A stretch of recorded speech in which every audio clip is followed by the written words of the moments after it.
నమస్తే. ఈరోజు మన స్టూడియోలో ప్రముఖ ఆధ్యాత్మికవేత్త ఆస్ట్రాలజర్ బ్రహ్మశ్రీ సుభాష్ శర్మ గారు మనతో ఉన్నారు. గురువుగారితో మాట్లాడదాం. నమస్కారం గురువు. శ్రీమాత్రే. సెప్టెంబర్ మాసం విశేషంగా తులారాశి వాళ్ళకి ఏ విధంగా కలిసి రాబోతుంది? సో చంద్రగ్రహణం కూడా ఈ నెలలోనే ఉంది మనకు. గ్రహణం తాలూకు ఇంపాక్ట్ పాజిటివ్గా ఉంటుందా, నెగిటివ్గా ఉంటుందా? ఎలాంటి జాగ్రత్తలు వీళ్ళు తీసుకోవాలి గురువు? తప్పకుండా తెలియజేస్తాను. ముందుగా ప్రేక్షకులందరికీ శ్రీమాత్రే నమః, శ్రీ గురుభ్యో నమః. నమో దేవ్యై మహాదేవ్యై శివాయై సతతం నమః. నమ ప్రకృత్యై భద్రాయై నిహతాం ప్రణతాస్మిత.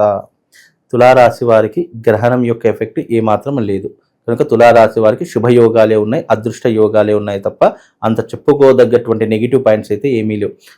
ఈ మాసంలో వీళ్ళు చాలా అనుకూలమైనటువంటి వాతావరణంలో ఉంటూ ఉంటారు, ముక్కుసూటిగా మాట్లాడుతూ ఉంటారు, డబ్బు సంపాదించడంలో ముందుంటారు, ధైర్య సాహసాలతో కూడుకున్నటువంటి పరిస్థితులు వీళ్ళ జీవితంలో ఏర్పడుతూ ఉంటాయి. అలాగే ఇన్ని రోజులు ఏవైతే కష్టాలు నష్టాలు అనుభవిస్తున్నారో వాటి నుంచి బయటపడడానికి ఇది మాసం చాలా అనువైనటువంటి మాసంగా తులారాశి వారి గురించి చెప్పుకోవచ్చండి. తులారాశి వారు చాలా నిక్కచ్చిగా ఉండేటటువంటి మనుషులు, న్యాయపరమైనటువంటి అంశాల్లో చాలా నిక్కచ్చిగా ఉండేటటువంటి వ్యక్తులలో ఈ తులారాశి వారు ఒకరు అని చెప్పుకోవచ్చు. వాళ్ళ ముందు ఏదైనా తప్పు జరిగినా లేదా వాళ్ళు ఏదైనా తప్పు చేద్దామని అనుకున్నా తప్పు చేయనటువంటి వారి వ్యక్తుల్లో ఎవరైనా ఉన్నారంటే అది తులారాశి వారు అని చెప్పుకోవచ్చు. అలాగే వాళ్ళ దగ్గర ఏదైనా సిస్టమేటిక్గా ఉండాలి, ఏమాత్రం అటు ఇటు అయినా కూడా భరించలేరు, అక్కడ ఉండలేనటువంటి పరిస్థితుల్లో కూడా తులారాశి వారు ఎక్కువగా ఉంటూ ఉంటారు. అయితే ఈ తులారాశి వారు ఈ మాసంలో అనుకున్నటువంటి పనులు సాధిస్తూ ఉంటారు. పూర్వీకుల ఆస్తులు కొనుగోలు చేసేటటువంటి అవకాశం కానీ లేదా పూర్వీకుల ఆస్తులు వీళ్లకు కోర్టు ద్వారా సంక్రమించేటటువంటి అవకాశాలు కానీ ఎక్కువగా ఉంటూ ఉంటాయి. పోలీస్ స్టేషన్ వ్యవహారాదులు కానీ చిక్కులు చికాకుల్లో ఇరుక్కున్నటువంటి వారు ఎవరైనా ఉంటే ఈ మాసంలో బయటపడేటటువంటి అవకాశాలు ఎక్కువగా ఉంటూ ఉంటాయి. అంటే కాంప్రమైజ్ చేసుకొని బయటకు వచ్చేటటువంటి అవకాశాలు కనిపిస్తూ ఉన్నాయి. ఆస్తులు కొనుగోలు చేద్దామనుకున్నా లేదా ఏదైనా మనకు ఆస్తులు రావాలనుకున్నా ఈ మాసం చాలా అనువైనటువంటి మాసంగా చెప్పుకోవచ్చు. వివాహం కానటువంటి వారికి వివాహ యోగం కలుగుతూ ఉంటుంది. ఇల్లు గృహము లేనటువంటి వారికి ఈ మాసంలో ఇల్లు కొనుక్కునేటటువంటి అవకాశం కానీ లేదా కనీసం ప్లాట్లైనా కొనుక్కునేటటువంటి అవకాశం కానీ ఈ మాసంలో ఈ తులారాశి వారికి ఏర్పడబోతూ ఉంటుంది. కనుక ఈ తులారాశి వారికి ఈ మాసం అదృష్ట యోగములు అని చెప్పుకోవచ్చు. అలాగే విదేశీ యానము, విదేశీ ప్రయాణం చేసేటటువంటి వారికి ఇది చాలా అనువైనటువంటి సమయము అని చెప్పుకోవచ్చు. ముఖ్యంగా వీళ్ళకి ఏంటి అని అంటే గనక ఖర్చులు అధికంగా విపరీతంగా చేస్తారు. ఖర్చులు కాస్త తగ్గించుకునేటటువంటి అవకాశాన్ని ఏర్పరచుకోండి. అలాగే రాజకీయ నాయకులకు, సినిమా రంగంలో ఉన్నటువంటి వారికి, సెలబ్రిటీస్కు ఇది చాలా అనువైనటువంటి మాసం అని చెప్పుకోవచ్చు. మంచి మంచి సినిమా అవకాశాలు వస్తూ ఉంటాయి, పెద్ద సినిమాలు చేసేటటువంటి పరిస్థితులు ఏర్పడుతూ ఉంటాయి. కాబట్టి ఇది చాలా అనువైనటువంటి మాసము అని చెప్పుకోవచ్చు. కనుక ఈ తులారాశి వారికి అద్భుతమైనటువంటి రాజయోగం సిద్ధిస్తుందండి. అలాగే ముఖ్యంగా ఒక ఏజ్కి వచ్చేసరికి మీ జీవితంలో కోరికలు విపరీతంగా పెరిగిపోతూ ఉంటాయి. కోరికలు తగ్గించుకునేటటువంటి ప్రయత్నం చేయండి. చెడు వ్యసనాలకు బానిస అయ్యేటటువంటి అవకాశాలు ఈ మాసంలో తులారాశి వారికి ఎక్కువగా ప్రారంభమవుతాయి. కనుక చెడు దారిన వెళ్లకుండా తగు జాగ్రత్తలు మీరే తీసుకోవాలి. ఎందుకంటే వెళ్ళే అవకాశాలు ఉన్నాయని చెప్పడం మాత్రమే మా బాధ్యత.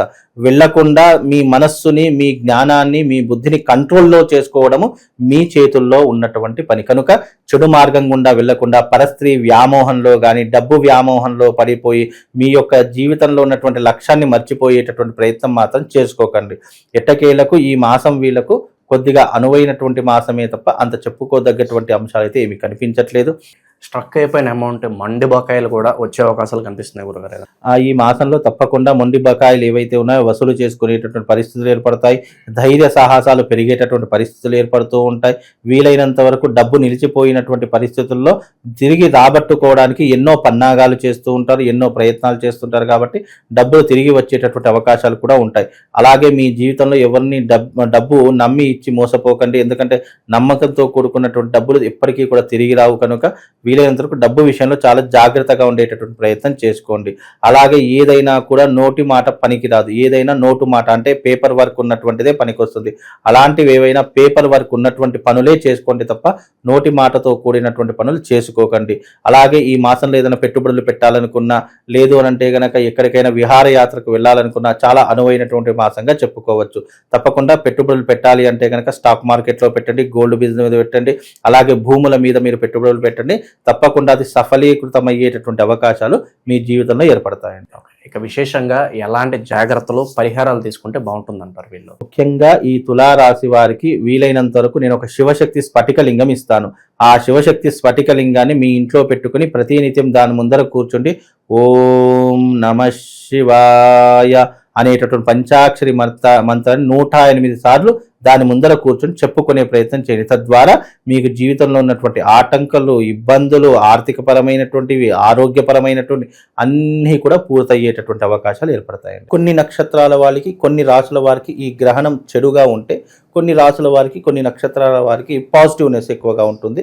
శుభాలు చేకూరేటటువంటి అవకాశాలు కూడా ఉంటూ ఉంటాయి. ఎందుకంటే కొందరికి నష్టమయ్యేటటువంటిది మరి కొందరికి లాభం చేకూరుస్తూ ఉంటుంది. ఒక రోగికి నష్టము, డాక్టర్లకు ఫీజు కట్టాలి, అదే డాక్టర్కి లాభం, ఫీజులు వస్తున్నాయి కాబట్టి. అలాగే ఇక్కడ కొంత నష్టము కొంతమందికి లాభాన్ని చేకూరుస్తుంది కాబట్టి దీంట్లో శుభ అశుభ ఫలితాలు ప్రతి ఒక్క మానవాళికి ఏర్పడుతూ ఉంటాయి. ముఖ్యంగా ఈ గ్రహణ సమయాలలో పట్టు విడుపు స్నానాలు, గర్భిణీ స్త్రీలు పాటించేటటువంటి నియమాలు ప్రధానంగా ఉండి తీరాలి. ఎందుకంటే ఇది సంపూర్ణమైనటువంటి చంద్రగ్రహణము. ఈ చంద్రగ్రహణం అనేటటువంటిది ఆద్యంత పుణ్యకాలము అని దీనికి పేరు. అంటే పుణ్యకాలము అన్నదానికి అర్థం ఏంటి అంటే ఈ గ్రహణ సమయంలో జప తప హోమాలు ఎవరైతే ఆచరిస్తారో వాళ్ళకు దీని యొక్క రేడియేషన్ అంటే నెగిటివ్ ఇంపాక్ట్ తగ్గేటటువంటి అవకాశాలు చాలా మట్టుకు ఉంటాయి. ఇది కుంభరాశిలో ఏర్పడుతుంది కాబట్టి ఈ కుంభరాశి వారు ఈ గ్రహణాన్ని అస్సలు చూడకూడదు. అందులోని శతభిష నక్షత్ర జాతకులు ఈ గ్రహణాన్ని చూడకూడదు. మళ్ళీ ఏ రాశుల వారంటే మేష, వృషభ, మిథున రాశి వారు ఈ గ్రహణాన్ని చూడకూడదు. ముఖ్యంగా ఏ రాశులు కుంభ, మేష, వృషభ, మిథున 4 రాశుల వారు చూడకూడదు. శతభిష నక్షత్రము, పూర్వాభాద్ర నక్షత్రము ఈ రాశుల వారు కూడా ఈ నక్షత్రాల వారు కూడా చూడకూడదు. ఎందుకంటే శతభిష నక్షత్రంలో ప్రారంభమై పూర్వాభాద్ర నక్షత్రంలో ఎండ్ అయిపోతుంది కాబట్టి ఈ 2 నక్షత్రాల వారు కూడా ఈ గ్రహణాన్ని చూడకూడదు అని శాస్త్రం అంటే. ఓకే. సో కొన్ని రాసుల వాళ్ళకి ఇబ్బందికరమని మాట్లాడుకున్నాము. వాళ్ళు ఎలాంటి జాగ్రత్తలు తీసుకోవాలి, అంటే ముఖ్యంగా ఏ పనులు అవాయిడ్ చేయాలంటారు? అయితే ఎవరైతే ఈ నక్షత్రాలు శతభిష నక్షత్రం, పూర్వాభాద్ర నక్షత్రం ఎవరికైతే ఏర్పడుతుందో, ఎవరైతే ఆ జాతకులు ఉన్నారో తప్పకుండా ఆ యొక్క గ్రహణ సమయం అంటే రాత్రి 8 గంటలకు మా యొక్క ఆశ్రమంలో, మా యొక్క ఆలయంలో అరిష్ట నివారణ తంత్ర యాగం ప్రారంభమవుతుంది.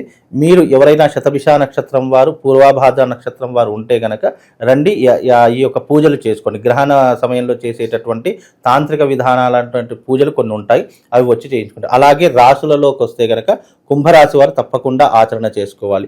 మేష, వృషభ, మిథున రాశి వారు తప్పకుండా మా యొక్క ఆలయానికి వచ్చి ఈ పూజలలో పాల్గొనండి.